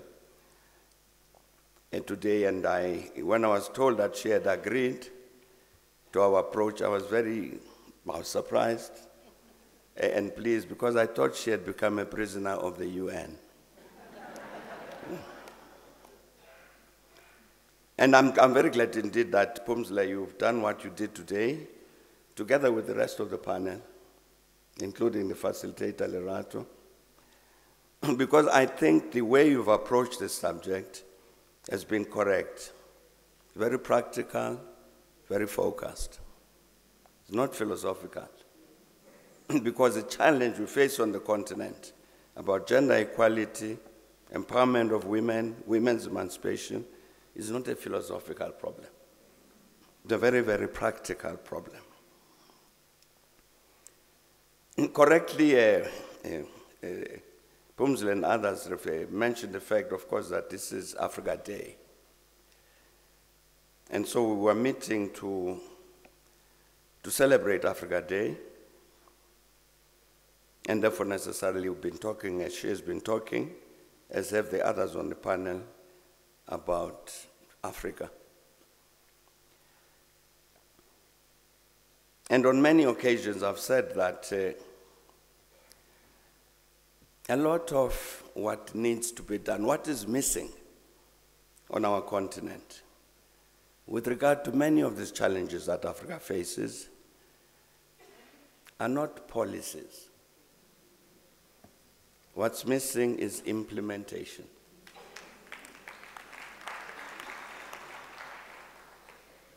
There's a protocol which was adopted, which came into force in 2005 on the African continent. It's called Protocol to the African Charter on Human and People's Rights, on the rights of women in Africa. A very, very important document. I think I'm going to ask the CEO of the Thabo Mbeki Foundation here that we need to post that document on the websites of the Thabo Mbeki Foundation, because it needs to be generally available. Let me read you Article 2. It says, states parties shall combat all forms of discrimination against women through appropriate legislative, institutional, and other measures. In this regard, they shall A, include in their national constitutions and other legislative institutions, if not already done, the principle of equality between men and women, and ensure its effective application. And says B, the states parties must enact and effectively implement appropriate legislative or regulatory measures, including those prohibiting and curbing all forms of discrimination, particularly those harmful practices which endanger the health and general well-being of women. And it says C, they must integrate a greater gender perspective in their policy decisions, legislation, development plans, programs, and activities, and in all other spheres of life.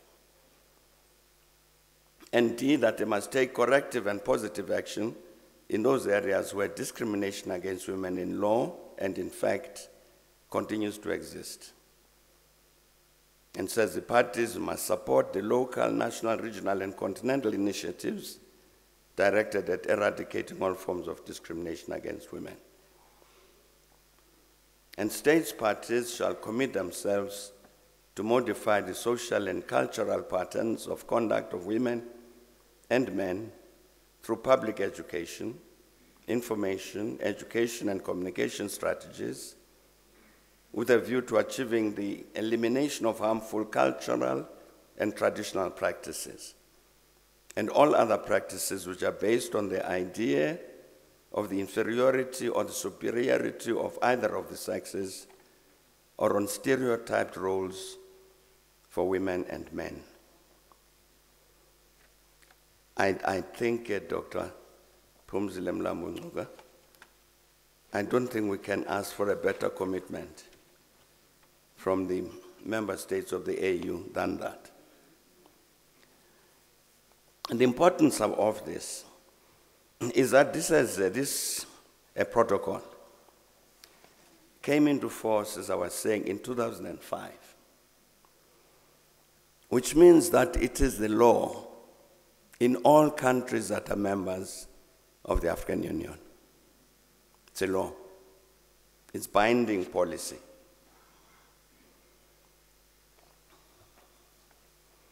And then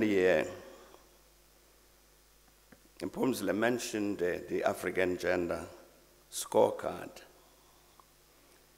The African Union did a scorecard, an African Gender Scorecard 2015.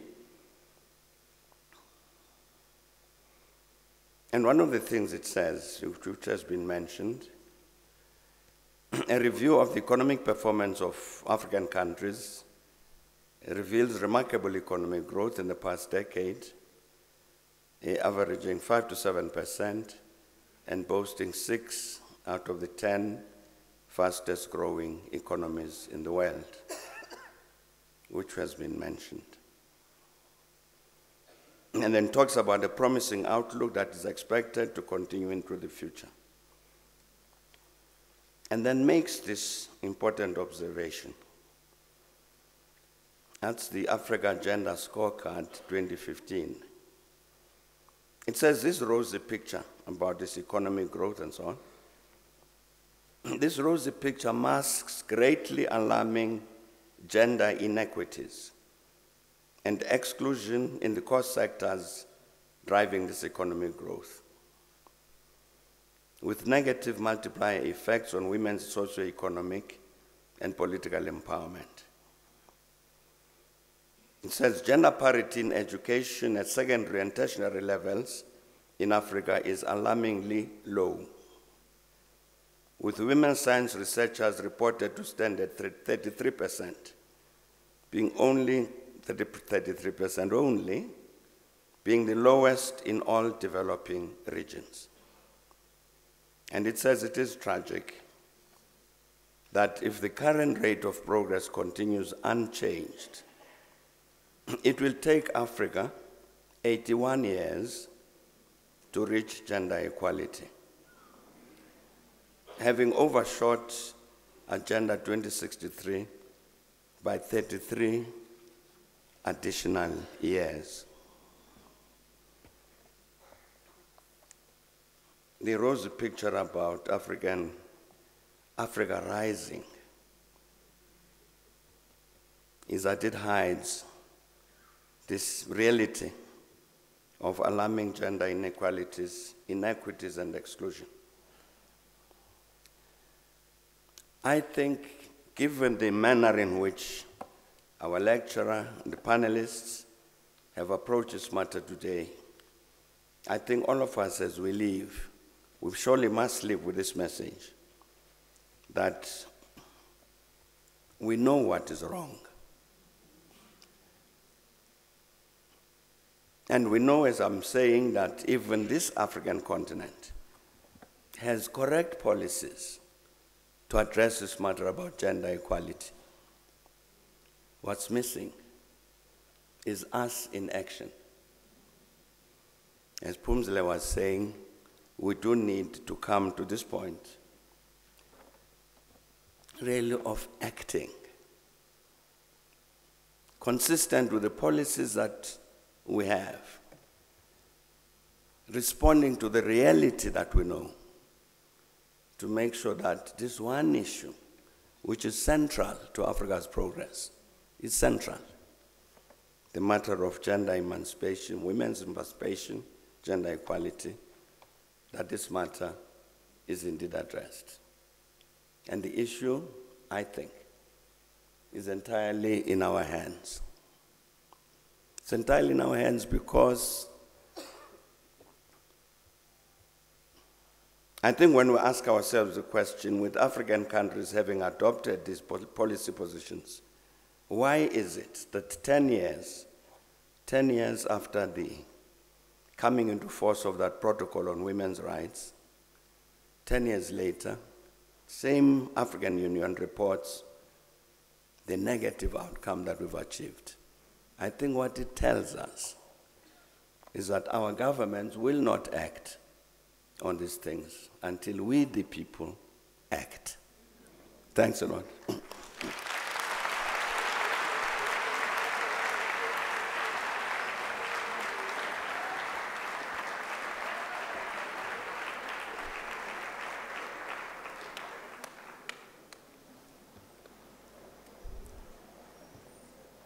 Thank you, Your Excellency, for the closing.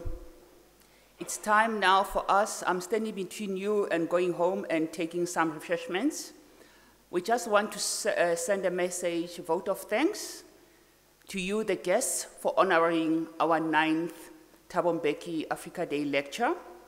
Also, thanking again once more our Excellency, Dr. Thabo Mbeki, Prof. Mandla Makanya for hosting us, the trustees and CEO of the Thabo Mbeki Foundation for your support and continued guidance in this event, the Council and extended management of the University of South Africa, our poets, Chigo and Natalia, our panelists with the guidance and facilitation of Lerato Mbele Roberts, our esteemed guest. This is the first lecture where we had women focus, and we must applaud Dr. Phumile Mbamungula.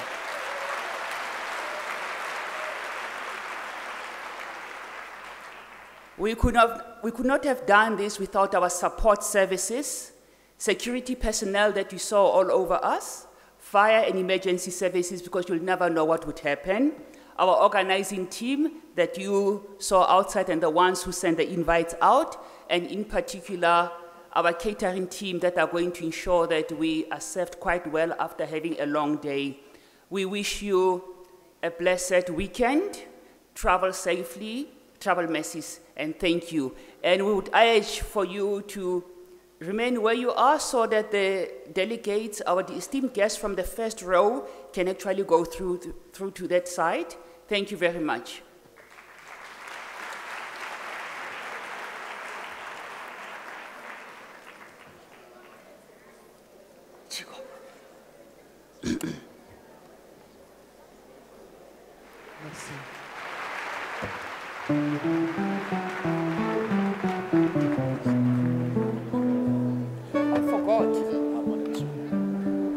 I forgot the most important thing. Where are you going to eat? Please, no stampede. Unisa is quite difficult to navigate. You are going outside towards your extreme right. You go out extreme right, exam hall 1 and exam hall 2. You have to take the stairs. It's a down environment where you have to go. Thank you.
Obe mankana efonyo bechidi bala. Obe woyo bati bekasila.